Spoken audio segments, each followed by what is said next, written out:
berdoa.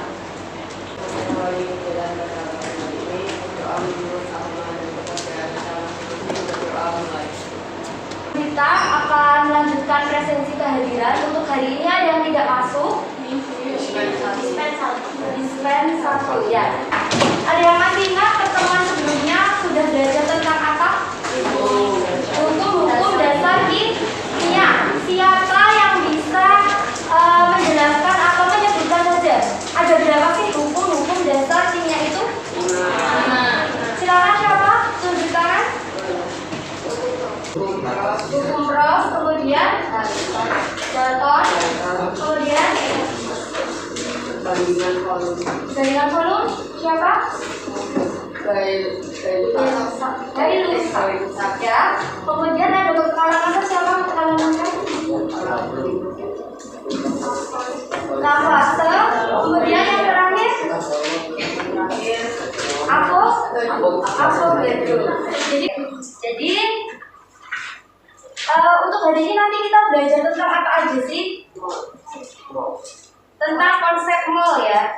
Nah, kita bisa lihat Bu Vita di situ menampilkan gambar-gambar ya. Jadi yang pertama itu ada gambar apa sih itu? Gambar donat. Kemudian yang kedua baju.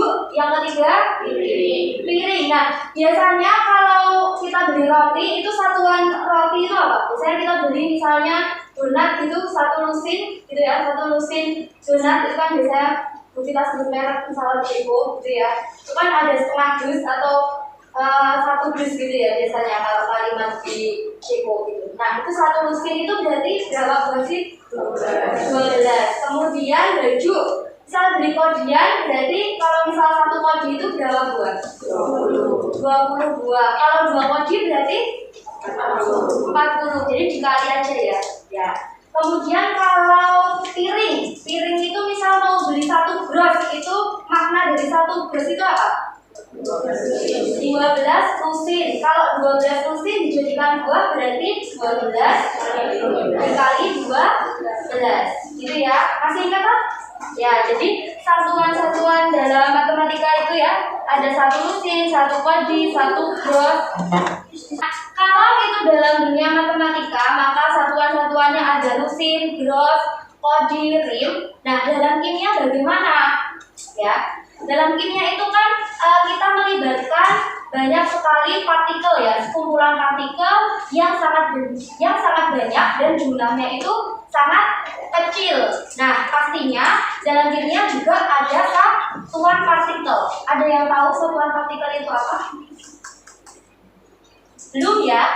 Oke, jadi karena kalian belum tahu satuan dari partikel itu apa, maka kita akan mempelajarinya. Jadi tujuan pembelajaran hari ini apa sih Bu? Jadi yang pertama, nanti peserta didik itu dapat menjelaskan pengertian dari mol. Apa itu mol? Nah, kemudian yang kedua, nanti peserta didik itu dapat menemukan hubungan jumlah mol dengan jumlah partikel. Kemudian yang ketiga, peserta didik dapat menghitung mol berdasarkan jumlah partikel ya.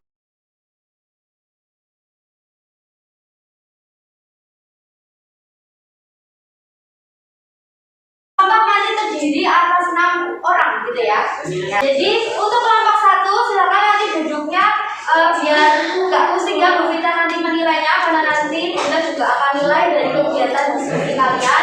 Jadi kelompok 1 di sini, kelompok 2, kelompok 3, 4, 5, 6. Jadi kalian sudah sesuai ya ini ya kelompoknya. Sudah. Nanti Bu Vita akan bagikan LKPD. Silakan nanti LKPD-nya ini dikerjakan secara bersama-sama dengan temannya. Jadi jangan individu ya mengerjakannya, bareng-bareng dikerjakan di sini. Jangan lupa ditulis kelasnya, kelompok, dan nama anggota kelompoknya. Oke? Setelah itu nanti dijawab bersama ya. Kalau tidak bisa, silakan kalian bisa buka referensi dari buku ataupun internet gitu ya. Jadi nanti Bu Vita kasih waktu sampai bel ya.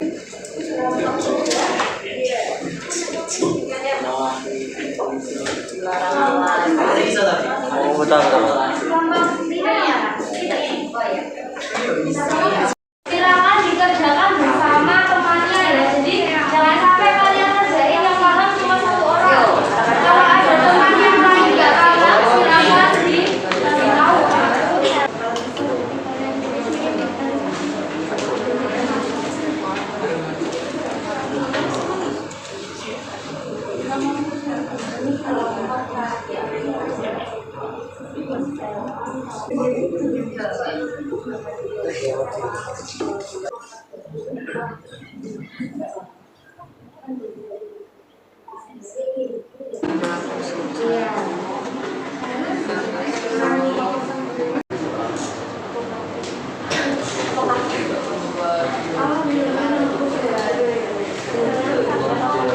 Ada yang mau maju presentasi atau kita tunjuk? Ada? Kelompok kedua sama kelompok berapa? 3. Oh, 3. Ya 2, 3 sama 5. 6. Ya, nanti kelompok yang lain menanggapi. Jika salah ya bilang, oh sepertinya salah itu. Saya mau menanggapi.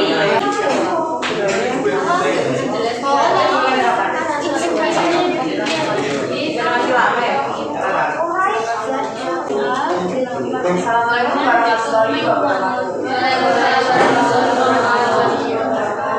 Kami dari kelompok kedua akan mempresentasikan hasil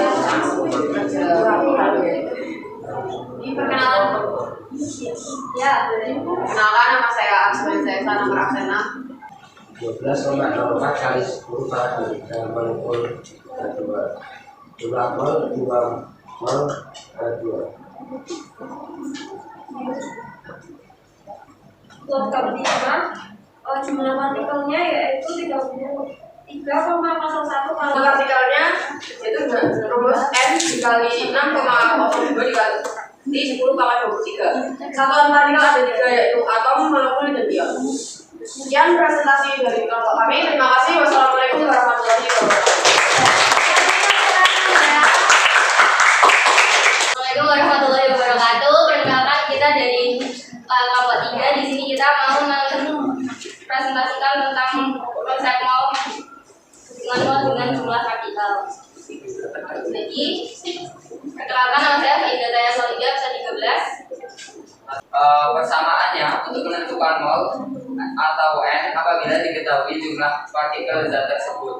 N sama dengan jumlah partikel dibagi 6,02 kali 10 pangkat 23. Untuk mencari jumlah partikel atau X, yaitu jumlah molekul atau N kali 6,02 kali 10 pangkat 23.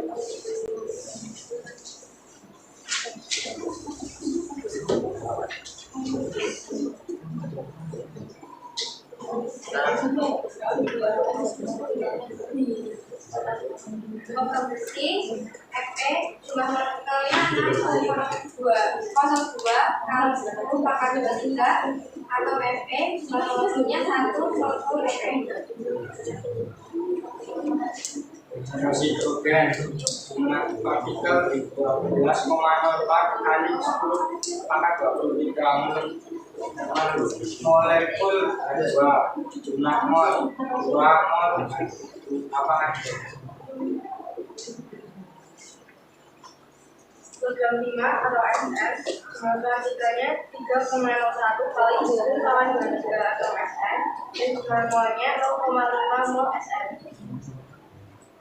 Berdasarkan biofisika jumlah partikelnya 1,51 kali 10 kali 23 molekul CO2 jumlah molnya 0,25 mol CO2. Kemudian ion natrium atau Na+, jumlah partikelnya 24,08 kali 10 pangkat 23 ion natrium plus. Kemudian jumlah molnya 4 molekul natrium plus.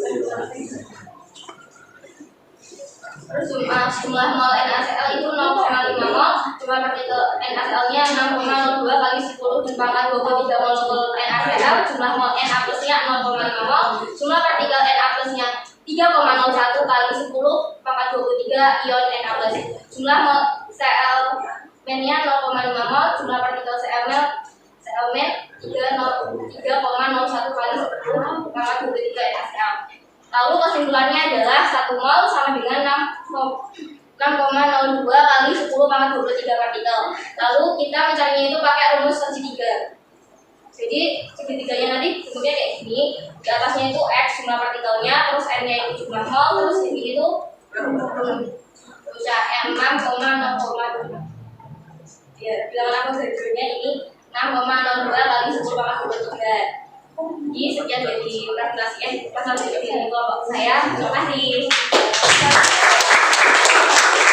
Kita bisa simpulkan bersama-sama ya. Jadinya apakah itu mol? Ya, kita sudah bisa menjawab. Mol itu adalah satuan internasional yang menyatakan jumlah partikel. Jadi partikel itu ada atom, jumlah partikel dari berupa atom, berupa ion maupun berupa molekul dalam suatu zat. Kemudian dalam satu mol zat itu terdapat berapa partikel? 6,02 kali 10 pangkat 23. Gitu ya. Untuk mengetahui jumlah partikel zat yang terkandung, tadi kita bisa menggunakan rumus X. X itu lambang dari atau simbol ya, simbol dari si jumlah partikel. Kemudian N itu adalah mol dikali 6,02 kali 10 pangkat 23 itu adalah bilangan Avogadro. Gitu. Sekarang ada latihan soal individu 5 soal.